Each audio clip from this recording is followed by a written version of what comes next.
Tirunelveli சுத்தமல்லியில் hotel அதிபர் வீட்டில் petrol குண்டுகள் வீசப்பட்டிருக்கின்றன. இது குறித்த தகவல்களை செய்தியாளர் சிவமணி வழங்க கேட்கலாம். சிவமணி, பெட்ரோல் குண்டு வீச்சுக்கான காரணம் என்ன? பிடிபட்டிருக்கிறார்களா நபர்கள்? ஸ்ரீராம், திருநெல்வேலி மாவட்டம் சுத்தமல்லி வஉசி நகர் அல் மதீனா பள்ளிவாசல் தெரு இந்த பகுதியை சார்ந்தவர் முகமது சகாரியா. இவரது மகன் சாதிக். அவர் அந்த பகுதியில கூட்டு குடும்பமாக அடுத்தடுத்த வீடுகளில் ஒரே தெருவில் அந்த குடும்பத்தினர் அனைவரும் வசித்து வருகிறார்கள்.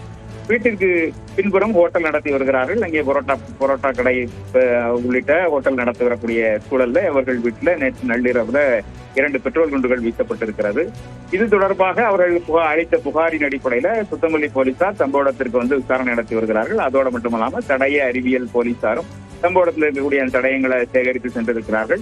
2 பெட்ரோல் குண்டுகள் வீசப்பட்டிருக்கிறது. வீட்டினுடைய சுவர் மீது வீசப்பட்டிருக்கூடிய நிலையில வேற மிகப்பெரிய பாதிப்புகள் எதுவும் ஏற்படவில்லை என்றாலும் கூட எதன் காரணமாக இந்த குண்டுகள் வீசப்பட்டது என்பது குறித்து பல்வேறு கட்டத்தில் விசாரணைங்கிறது நடைபெற்று வருகிறது. வேறு ஏதேனும் அமைப்புகள் அவர் இஸ்லாமிய அமைப்புகள் எதிலும் இல்லாத நிலையில எதன் காரணமாக குண்டுகள் வீசப்பட்டது என்பது குறித்து விரிவான விசாரணை மேற்கொள்ளப்பட்டு வருகிறது. இது தொடர்பாக தற்போது வரை யாரும் கைது செய்யப்படவில்லை. தொடர்ந்து விசாரணை நடைபெற்று வரக்கூடிய இந்த சூழல்ல இந்த சம்பவம் குறித்து விரிவான விசாரணை மேற்கொள்ளப்பட்டு வருகிறது. அந்த பகுதியில் காவல்துறை கூடுதல் பாதுகாப்பு போடப்பட்டிருக்கிறது. விவரங்களை வழங்கியதற்கு நன்றி சிவமணி.